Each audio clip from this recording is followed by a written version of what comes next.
Hi students, आपका स्वागत है परमार क्लासेस फॉर साइंस में। और बच्चों, हम 20 मार्च को होने वाले फिजिक्स के पेपर के लिए लगातार तैयारी में जुटे हुए हैं और आपके लिए लगातार इम्पोर्टेंट क्वेश्चनों की वीडियो बनाई जा रही है। इसी क्रम में आज हम पार्ट 6 बना रहे हैं।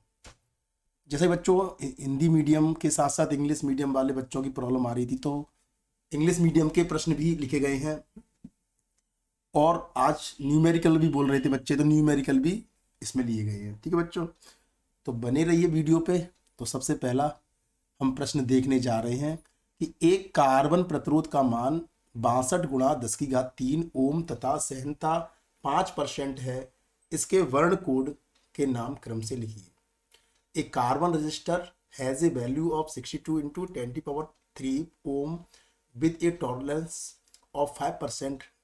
Write color code for this register in sequence.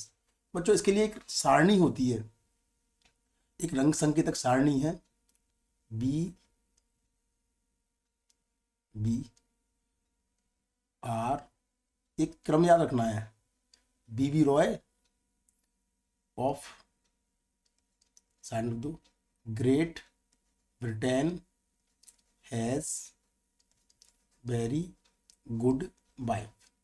ठीक है बच्चों, तो एक हमने इसे याद करने का, रंगों को याद करने का एक ट्रिक तैयार की है। B Roy of silent S में Great Britain has very good wife. ये ब्लैक है, काला, भूरा, लाल, नारंगी, पीला, हरा, ब्लू, वायलेट, ग्रीन और ग्रे और वाइट। ठीक बच्चों, तो इसमें क्या करना है, इनके एक तो होते हैं सार्थक अंक, इन तीनों के, इन सभी के सार्थक अंक होती हैं जो 0 से स्टार्ट होते हैं। इसका होता है 0, 1, 2, 3, 4, 5, 6, 7, 8, 9। ठीक है, और एक इनके होते हैं गुणक अंक, गुणक अंक।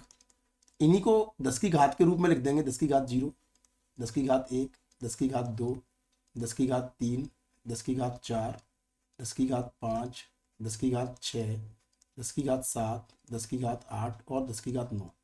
ये इनके गुणक अंक होते हैं। ठीक है बच्चों, जब किसी का हम कार्बन प्रतिरोध का प्रतिरोध लिखते हैं तो उसमें पहला और दूसरा सार्थक अंक होता है, तीसरा गुणक अंक होता है और चौथा होता है सहन शक्ति। चांदी की 10% होती है और सुनहरी रंग की, गोल्डन रंग की, उसकी 5% होती है। देखो, 6 रंग किसका सार्थक अंक किसका है, तो 6 रंग सार्थक अंक है। 6 नंबर पे कौन आता है, सार्थक अंक 6 किसका है, ब्लू। तो पहली जो पट्टी है वो नीले रंग की है। दूसरी पट्टी का सार्थक अंक 2 दे रखा है, तो 2 सार्थक अंक होता है लाल रंग का, रेड का होता है। और 10 की घात 3 गुणक अंक, ये ऑरेंज या नारंगी का होता है। और 5% सहन शक्ति होती है सुनहरी रंग की, सुनहरी रंग की होती है। अब अगला प्रश्न है, यदि चुंबकीय एकल ध्रुवों का अस्तित्व होता तो चुंबकत्व संबंधी गाउस का नियम क्या रूप ग्रहण करता। If magnetic monopoles would have existed, how would the Gauss law of magnetism be modified. तो बच्चों, स्थिर विद्युत्की में गाउस का नियम क्या होता है, ये होता है E vector dot D S vector बराबर कुलाविस अपॉन एप्सिलॉन नॉट। अगर एक अकेला ध्रुव होता चुंबक का, तो चुंबकत्व में ये रूप कैसे ग्रहण करता है, तो ई की जगह आ जाता बी, तो B vector dot D S vector. ठीक है, 1/एप्सिलॉन नॉट की जगह आ जाएगा म्यू नॉट, और आवेश की जगह आ जाएगा जो चुंबक का ध्रुव है उसकी प्रबलता होती है, जिसे हम स्मॉल एम से भी लिखते हैं या क्यू एम से लिख देते हैं। तो अगर वैसे चुंबक के जो 2 पोल होते हैं हमेशा साथ साथ रहते हैं, 2 ध्रुव साथ रहते हैं, एक अकेले ध्रुव का अस्तित्व नहीं होता है। अगर एक अकेला ध्रुव होता तो गाउस का नियम इस प्रकार से फिर लिखा जाता। ये पूछ रहा है, ठीक है।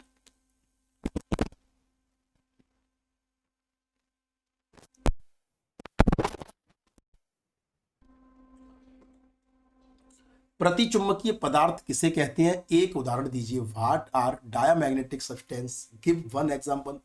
मतलब ऐसे पदार्थ जिन्हें हम किसी चुंबकीय क्षेत्र में रखते हैं तो ये पदार्थ बाहरी चुंबकीय क्षेत्र के विपरीत दिशा में चुंबकित हो जाते हैं। मतलब ये अपना चुंबकीय क्षेत्र बाहरी चुंबकीय क्षेत्र की विपरीत दिशा में बना लेते हैं, जिससे चुंबकीय क्षेत्र का मान घट जाता है। तो वे पदार्थ जिनकी उपस्थिति में चुंबकीय क्षेत्र का मान घट जाता है और ये चुंबकीय क्षेत्र की विपरीत दिशा में प्रतिकर्षित होती है और चुंबकित होती है। एक उदाहरण दीजिए। चांदी है, गोल्ड है, जिंक है, कॉपर है, कोई सा भी एक उदाहरण हमको इसमें लिख देना है। प्रश्न नंबर 4, निम्न चित्र में दो कुंडली AB और CD के बीच एक क्षण चुंबक NS को तीर की दिशा में चलाने पर किस कुंडली में प्रेरित धारा बाईं ओर से देखने पर वामावर्त होगी। A bar magnet NS is moved in the direction indicated by an arrow between two coils AB and CD as shown in the figure, in which coil the direction of current will look like anti-clockwise if viewed from left side। तो बच्चों इसमें ये बोल रहा है कि देखो left side से देखने पर इसे या तो ये A सिरा दिखाई देगा और C सिरा, ये दो सिरा दिखाई देंगे। इसमें से किस सिरे में उसे एंटी क्लॉकवाइज दिशा में धारा प्रवाहित होती हुई दिखाई देगी। बच्चों अगर किसी सिरे पर क्लॉकवाइज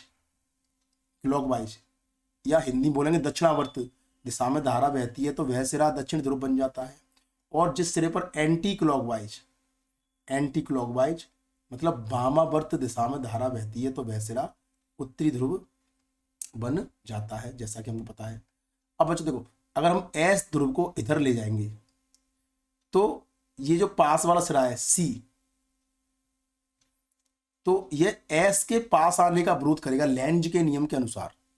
ये जो C सिरा है ये वाला, यहां पर जो C सिरा है ये S के पास आने का विरोध करेगा, ठीक है, लेंज के नियम के अनुसार। तो ये बन जाएगा S सिरा, क्योंकि S को क्या करता है प्रतिकर्षित। अगर ये S सिरा बन जाएगा तो ये S को ऐसे प्रतिकर्षित करने लगेगा, रिपेल करने लगेगा, तो ये बनेगा S सिरा। और S सिरा बनने के लिए इसमें धारा प्रवाहित होने लगेगी क्लॉकवाइज, तो C सिरे पर ये बन जाएगा क्लॉकवाइज दिशा में धारा बहने लगेगी। अच्छा B सिरे पर क्या होगा, ये देखो B सिरा है तो B सिरे से N जा रहा है दूर। अगर ये N दूर जा रहा है तो ये N को आकर्षित करेगा तो ये बन जाएगा S, ठीक है, जिससे ये N को अपनी ओर खींचे, अट्रैक्ट करे, आकर्षित करे। तो अगर किसी कुंडली का एक सिरा S बन जाता है तो फिर दूसरा सिरा फिर N बन जाता है और उसमें एंटी क्लॉकवाइज दिशा में धारा बहने लगती है। तो ये A सिरे और C सिरे में से जो A सिरा है इसमें एंटी क्लॉकवाइज दिशा में धारा बहने लगेगी। 5वां प्रश्न है एम्पियर मैक्सवेल के नियम का गणितीय समीकरण लिखिए। Write the mathematical equation of Ampere Maxwell law. तो ये होता है V vector dot DL vector बराबर mu nought IC plus mu nought epsilon nought d phi E upon dt। ये एम्पियर मैक्सवेल इक्वेशन है बच्चों, बहुत ही इंपॉर्टेंट इक्वेशन है। प्रश्न नंबर 6, प्राथमिक इंद्रधनुष तथा द्वितीयक इंद्रधनुष में बूंद के अंदर कितनी बार पूर्ण आंतरिक परावर्तन होता है। How many times total internal reflection occurs in the drop for formation of primary and secondary rainbow. तो बच्चों प्राथमिक इंद्रधनुष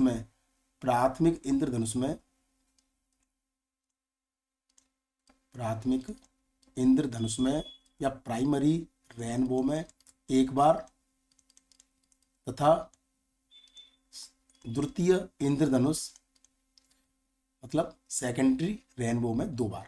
2 टाइम्स, 2 बार पूर्ण आंतरिक परावर्तन होता है। अगला प्रश्न है 7, तरंगाग्र की परिभाषा लिखिए। Write the definition of wave front. ठीक है बच्चों, तो इसकी परिभाषा यह है कि तरंग संचरण की दिशा के लंबवत खींचा गया एक ऐसा पृष्ठ जिस पर स्थित माध्यम के सभी कण समान कला में कंपन करते हैं। अगला प्रश्न है 0.12 किलोग्राम द्रव्यमान की एक गेंद 20 मीटर प्रति सेकंड की चाल से गतिमान है। इसकी दे ब्रोगली तरंगदैर्घ्य ज्ञात कीजिए। प्लांक स्थिरांक का मान दे रखा है। A ball of mass 0.12 kg is moving with a speed 20 metre per second. Calculate the de Broglie wavelength. Planck constant दे रखा है। ठीक है बच्चों, तो क्या दे रखा है? एक तो दे रखा है एम दे रखा है 0.12 किलोग्राम। इसके मात्रक पद्धति और चेक करनी है, बिल्कुल सही है किलोग्राम में। और चाल दे रखी है 20 मीटर पर सेकंड, ये भी सही है। तो डी ब्रोगली तरंगदैर्घ्य का एक सूत्र होता है लैम्डा बराबर h/p। तो p दे नहीं रखा, तो m और b संवेग बराबर होता है, मोमेंटम बराबर होता है मास इंटू वेलोसिटी, द्रव्यमान इंटू वेग। तो लैम्डा बराबर h का मान रखेंगे 6.62 गुणा 10⁻⁻34। द्रव्यमान दे रखा है 0.12 और स्पीड है 20। और जब इसे सॉल्व करेंगे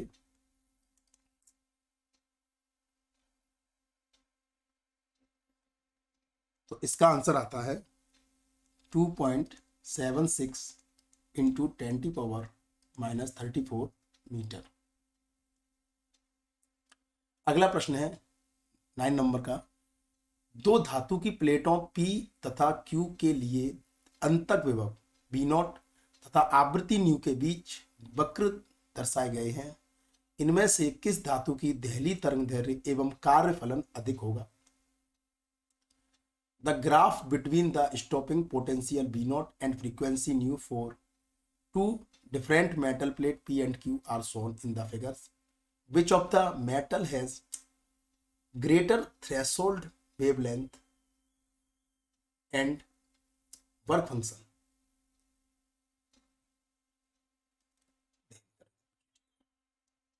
बच्चों, हम जानते हैं कि जब निरोधी विभव और आवृत्ति में ग्राफ खींचते हैं तो जो ग्राफ है वो आवृत्ति को जिस बिंदु पर काटता है वो दहली आवृत्ति होती है। ठीक है, तो ये P की दहली आवृत्ति है और ये Q की दहली आवृत्ति है। तो हम देख रहे हैं कि P की दहली आवृत्ति कम है और Q की दहली आवृत्ति ज़्यादा है। और C बराबर न्यू लैम्डा, तो लैम्डा बराबर C/न्यू। अगर दहली आवृत्ति और दहली तरंगदैर्घ्य, जिसकी दहली आवृत्ति कम है उसकी दहली तरंगदैर्घ्य ज़्यादा होगी। तो हम देखेंगे कि P जो है उसकी दहली तरंगदैर्घ्य Q से ज़्यादा होगी। और एक सूत्र होता है फाई बराबर h/μ0, जिसकी दहली आवृत्ति ज़्यादा है उसका कार्यफलन ज़्यादा है। तो कार्यफलन किसका ज़्यादा है? Phi P। तो कार्यफलन किसका ज़्यादा होगा? Q का ज़्यादा। Q की दहली आवृत्ति ज़्यादा है, Q की दहली आवृत्ति ज़्यादा तो कार्यफलन ज़्यादा, तो दहली तरंगदैर्घ्य क्या हो जाएगी? कम। ठीक है, तो किसकी दहली तरंगदैर्घ्य ज़्यादा होगी? तो वो होगी P की दहली तरंगदैर्घ्य ज़्यादा होगी। और किसका वर्क फंक्शन ज़्यादा होगा? तो Q का वर्क फंक्शन ज़्यादा होगा। ठीक है बच्चों, 10 नंबर का प्रश्न है। एक रेडियो एक्टिव तत्व का क्षय स्थिरांक 0.693 प्रति मिनट है।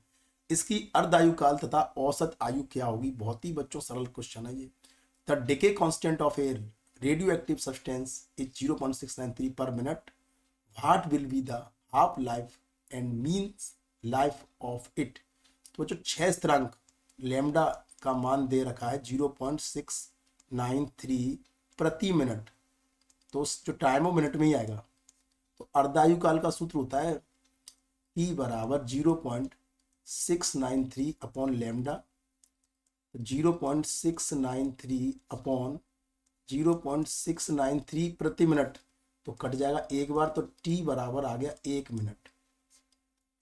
और माध्य आयु काल का सूत्र होता है, औसत का होता है, एवरेज का होता है 1/λ। टी एम बराबर 1/0.693, और जब इसका भाग लगाएंगे तो ये आता है लगभग 1.44 मिनट। बच्चों आप देख रहे हैं, अगर आपने फार्मूले भी याद कर लिए, सभी फार्मूले याद रखे जाने हैं, क्योंकि इस टाइप के बहुत सरल प्रश्न बोर्ड में आते हैं। कोई दो कार्बनिक यौगिक अर्धचालकों के नाम लिखिए। Write the names of any two organic compound semiconductor. तो एक तो होता है एंथ्रासीन,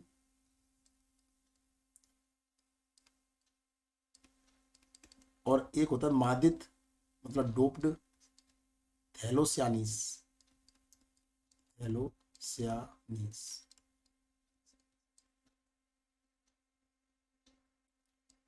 अब बच्चों पहला क्वेश्चन है, अच्छा अब क्वेश्चन नंबर 12 है, विद्युत चुंबकीय स्पेक्ट्रम के उन विकिरणों के नाम लिखिए जो,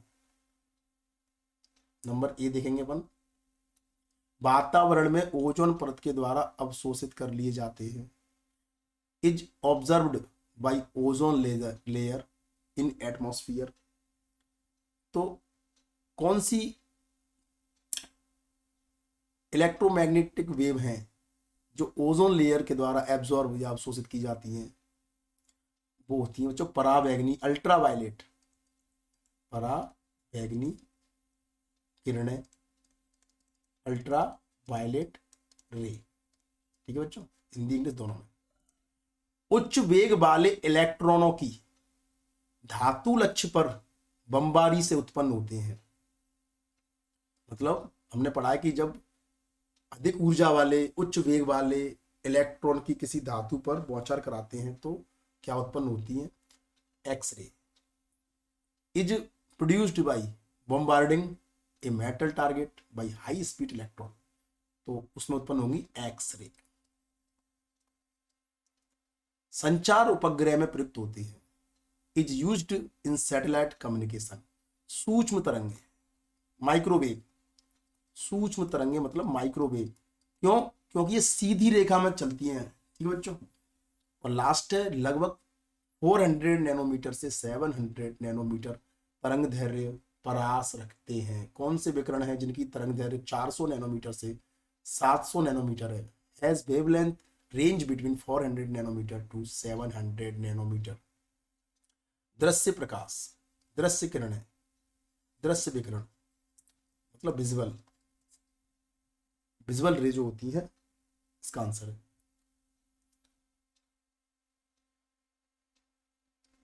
अब प्रश्न नंबर 13, सूक्ष्मदर्शी की विभेदन क्षमता की परिभाषा लिखिए। तो बच्चों जो विभेदन क्षमता है वो विभेदन सीमा के व्युत्क्रम होती है, व्युत्क्रम के बराबर होती है।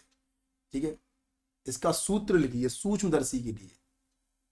तो सूक्ष्मदर्शी में इसके 2-3 सूत्र हैं, तो मैं ये वाला लिख देता हूं, R बराबर A/1/2 लैम्डा F नॉट।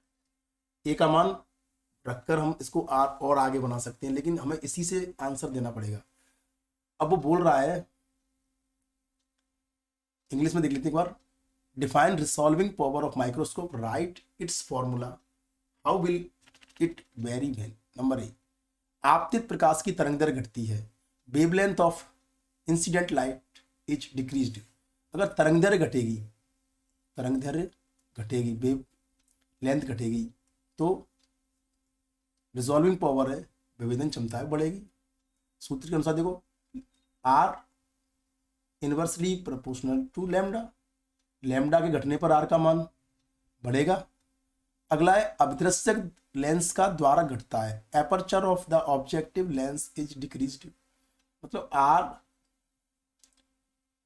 समानुपाती A, directly proportional to A। तो अगर A बढ़ेगा तो रिसॉल्विंग पावर भी बढ़ेगी।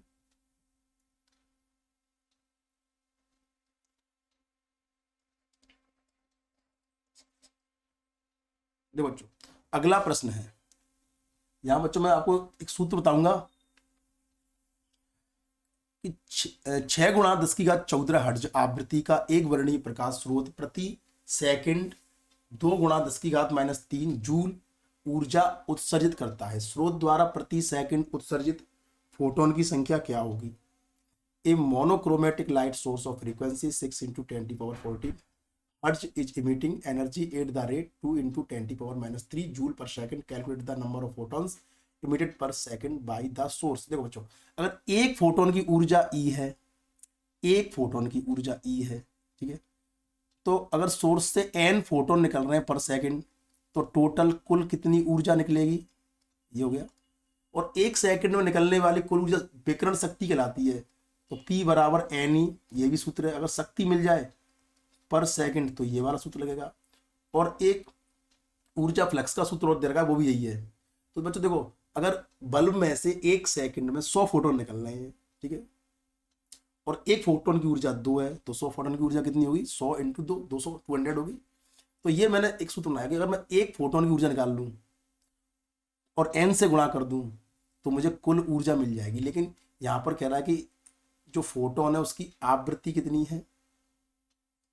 न्यू बराबर 6 × 10⁻14 हर्ट्ज, और हर एक सेकंड में उस सोर्स में से कुल कितनी ऊर्जा निकल रही है? 2 × 10⁻³ तो फोटोन की संख्या निकालिए। तो पहले हम एक फोटोन की ऊर्जा निकाल लेंगे, एक फोटोन की ऊर्जा निकाल लेंगे, ठीक है। तो सूत्र क्या है? E बराबर H न्यू, E बराबर 6.6264, कुछ भी लिख सकते हैं, गुणा 10⁻34, और आवृत्ति है 6 × 10⁻14। तो इस प्रकार एक फोटोन की टोटल एनर्जी आती है 3.97 × 10⁻19 जूल, या 4 मान लेंगे इसको। तो एक फोटोन की ऊर्जा इतनी दे रखी है, तो फिर कुल ऊर्जा भी आगे हमारे पास दे रखी है, एक की हमने निकाल ली। तो फोटोन की संख्या कैसे निकालेंगे? n बराबर कुल ऊर्जा अपॉन एक फोटोन की ऊर्जा। तो कुल ऊर्जा प्रश्न में दे रखी है 2 × 10⁻³ और इसे 3.97 को लगभग 4 मान लेंगे, तो 4 × 10⁻19, तो 0.5 × 10⁻+16, तो लास्ट में आंसर आएगा 5 × 10⁻5 फोटोन पर सेकंड। हर एक सेकंड में इतने फोटोन उसमें से निकल रहे हैं।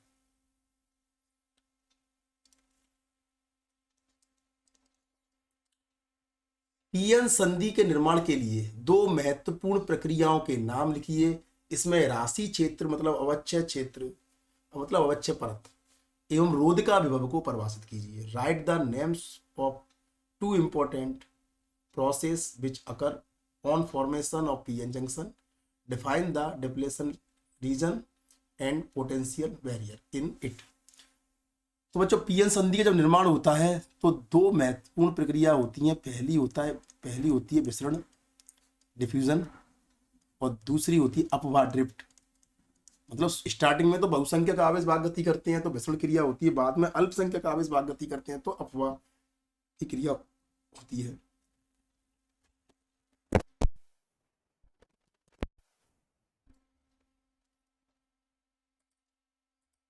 इसमें राशि क्षेत्र मतलब अवच्छय क्षेत्र क्या होता है?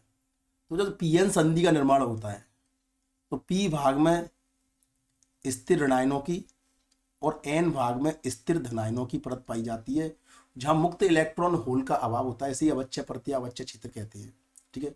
और पी से एन की ओर एक विभवांतर उत्पन्न हो जाता है, विद्युत क्षेत्र उत्पन्न होता है, लेकिन उसने पोटेंशियल बैरियर पूछा है, मतलब अवरोध रोध का विभव पूछा है, तो मतलब विभवांतर उत्पन्न हो जाता है जो बहुसंख्यक आवेश भागों की गति को रोक देता है। इसे रोध का विभव कहते हैं।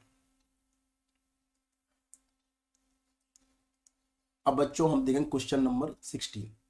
हाइड्रोजन परमाणु की निम्नतम अवस्था में ऊर्जा -13.6 इलेक्ट्रॉन वोल्ट है, इस दिशा में इलेक्ट्रॉन की गतिज ऊर्जा और स्थितिज ऊर्जा ज्ञात कीजिए। The energy of the electron in the ground state of hydrogen atom is minus 13.6 electron volt. Find the kinetic energy and potential energy of electron in this state.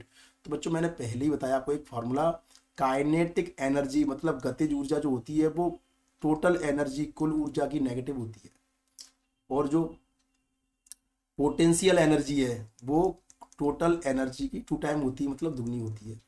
Kinetic energy निकालेंगे तो हम लिख देंगे माइनस 13.6, तो ये आ जाएगी plus 13.6 electron volt. और अगर हम पोटेंशियल एनर्जी निकालेंगे तो कुल ऊर्जा की कर देंगे दुगना, तो ये हो जाएगी minus 27.2 electron volt. Question number 17, समीकरण R बराबर R0 एक की घात 1/3 के आधार पर दर्शाइए कि नाभिकीय द्रव्य का घनत्व लगभग अचर रहता है। यहाँ R0 एक नियतांक तथा A द्रव्यमान संख्या है। फ्रॉम द इक्वेशन R बराबर R0 एक की power 1/3 so that the nuclear matter density is nearly constant. बच्चों देखो, डेंसिटी जो होती है, घनत्व होता है, उसका एक सूत्र होता है, फार्मूला है द्रव्यमान बटे आयतन। नाभिक न्यूक्लियाई, नाभिक का अगर घनत्व निकालना है तो घनत्व बराबर द्रव्यमान बटा आयतन, ठीक है। अब नाभिक का घनत्व द्रव्यमान कैसे निकालेंगे? तो बच्चों नाभिक में एक तो प्रोटॉन होते हैं और होते हैं न्यूट्रॉन।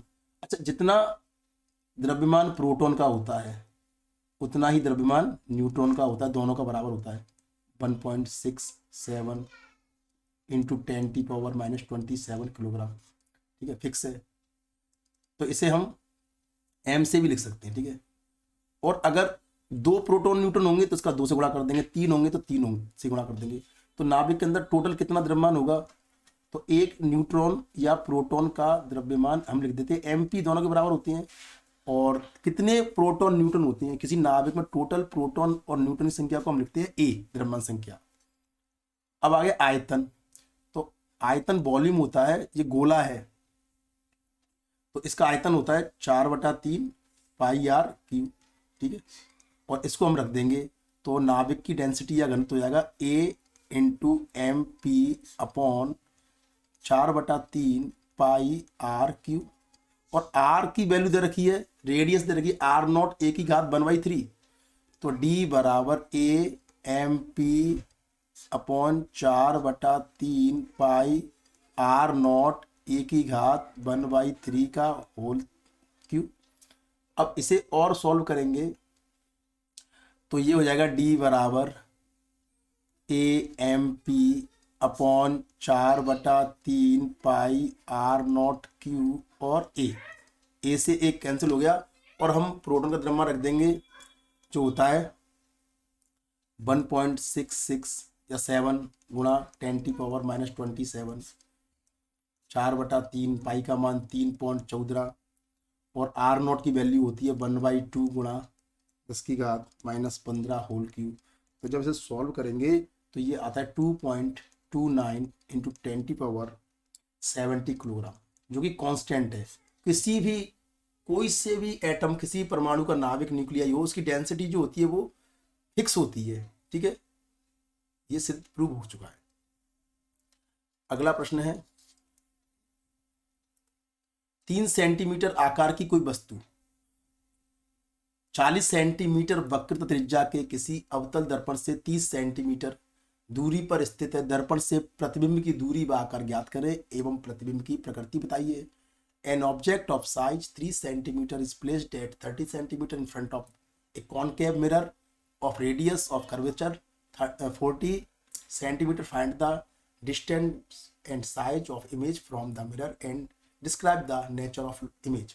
बच्चों हमने एक कॉनकेव मिरर मतलब अवतल दर्पण बनाया है। ये अवतल दर्पण है, ये मुख्य अक्ष है, ये ध्रुव है, ये फोकस है और ये वक्रता केंद्र है, ठीक है। तो मतलब उसने दे रखा है कि वक्रता त्रिज्या 40 सेंटीमीटर है, तो फोकस दूरी हम निकाल सकते हैं कितनी होगी, r/2 20 सेंटीमीटर, ठीक है। अब देखो ये लेफ्ट साइड है तो यहाँ चिन्ह लगाएंगे माइनस, ठीक है। कोई बिंब 40 सेंटीमीटर 30 सेंटीमीटर दूरी पर रखा है, तो ये यहाँ से यहाँ तक की दूरी है 20 सेंटीमीटर, तो यहाँ से यहाँ तक की त्रिज्या दे रखी है 40 सेंटीमीटर, तो 3 सेंटीमीटर मतलब वक्रता केंद्र और फोकस के बीच में जो कोई वस्तु रखी गई है, यहाँ पर रखी गई है। कितनी दूरी पर? u बराबर 30 सेंटीमीटर। तो ध्रुव से जाएंगे और इसकी दूरी नापेंगे तो लेफ्ट साइड आएगी, तो हम चिन्ह लगाएंगे माइनस। ये आ गया। तो प्रतिबिंब कहाँ बनेगा और कैसा बनेगा?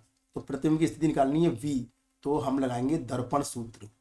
सबसे पहले लगाएंगे दर्पण सूत्र। दर्पण सूत्र होता है 1/f बराबर 1/b प्लस 1/u, और हमें निकालना 1/b। प्रतिबिंब कहाँ बनेगा? तो 1/f माइनस 1/u। 1/f तो 1/-b माइनस u का मान -30, तो माइनस माइनस प्लस, तो ये हो जाएगा +30। लघुत्तम लेंगे 60 -3 + 2 1/v, तो 1/v बराबर -1/60, तो b बराबर -60 सेंटीमीटर। तो प्रतिबिंब 60 सेंटीमीटर दूरी बनेगा। कैसा बनेगा? तो इसको बताते हैं आवर्धन के द्वारा। तो आवर्धन के दो सूत्र है, m बराबर h2/h1 और m बराबर -b/u, दोनों को बराबर लिख देंगे। h2/h1 बराबर -b/u। तो h2 की वैल्यू कितनी है ज्ञात करनी है। h1 को इधर ले जाएंगे और h1 का मान दे रखा है 3 सेंटीमीटर, तो -3। b की वैल्यू है -60 और u की वैल्यू है -30, तो ये कट गया 2 बार। तो प्रतिबिंब है वो बनेगा -6 सेंटीमीटर का। तो बच्चों देखो, माइनस मतलब उल्टा, तो प्रतिबिंब बनेगा उल्टा, और जो वास्तविक प्रतिबिंब होता है वही उल्टा होता है। और बिंब था 3 सेंटीमीटर का, प्रतिबिंब बना है 6 सेंटीमीटर का और बड़ा बनेगा। इस प्रकार हम इसकी प्रकृति निकाल सकते हैं। 19 नंबर का प्रश्न है, यंग के द्विझिर्री प्रयोग में झिर्रियों के बीच की दूरी 0.28 mm तथा पर्दे की दूरी 1.4 मीटर है। यदि केंद्रीय दीप्त फ्रिंज से चौथी दीप्त फ्रिंज की दूरी 1.2 सेमी है तो प्रयुक्त प्रकाश की तरंगदैर्घ्य ज्ञात कीजिए। बच्चों, यंग के दूसरे प्रयोग में एक फॉर्मूला आता है कि x बराबर n लैम्डा कैपिटल D बटे स्मॉल d। इस फॉर्मूले से न्यूमेरिकल सॉल्व होगा।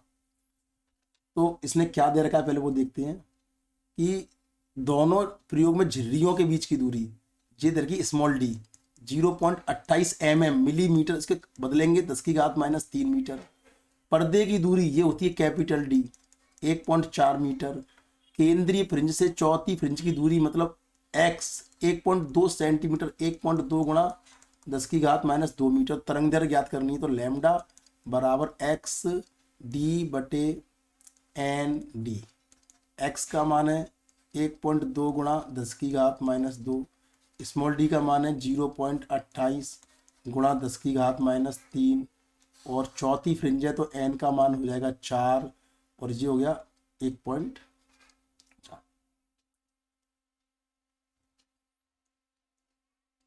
अब यहाँ पॉइंट से पॉइंट कैंसिल हो जाएगा, ठीक है, और ये हो जाएगा 4 × 12 गुणा, इसे लिख सकते हैं हम 28 गुणा 10⁻⁻5 और 2 पहले से ही है और 14, तो ये होगा 6 गुणा 10⁻⁻7 मीटर या 600 गुणा 10⁻⁹ मीटर, मतलब 600 नैनोमीटर लाइट की तरंगदैर्घ्य आ गई। तो बच्चों, एक प्रश्न भी आता है कि यंग के दूसरे प्रयोग का उपयोग क्या है। तो इसका उपयोग ये है कि हम इसकी सहायता से प्रकाश की तरंगदैर्घ्य ज्ञात कर सकते हैं। तो बच्चों, आपकी फरमाइश पूरी कर दी गई है। न्यूमेरिकल बोल रहे थे, न्यूमेरिकल भी अच्छे, मतलब बोर्ड लेवल के जो न्यूमेरिकल आएंगे जो करा रहे हैं, इन्हीं में से बोर्ड का पैटर्न फिक्स है। उसके 20-25 क्वेश्चन ऐसे हैं, उन्हीं में से वो कई बार घुमाता है। तो हम उन सभी को कवर कर लेंगे 19 तारीख तक शाम तक। और इंग्लिश मीडियम में भी पेपर सॉल्व किया है बच्चों, ठीक है। तो बच्चों, वीडियो अच्छी लगे तो लाइक शेयर जरूर करें, और जल्दी ही एक और वीडियो आज ही अपलोड कर दी जाएगी। Thank you student.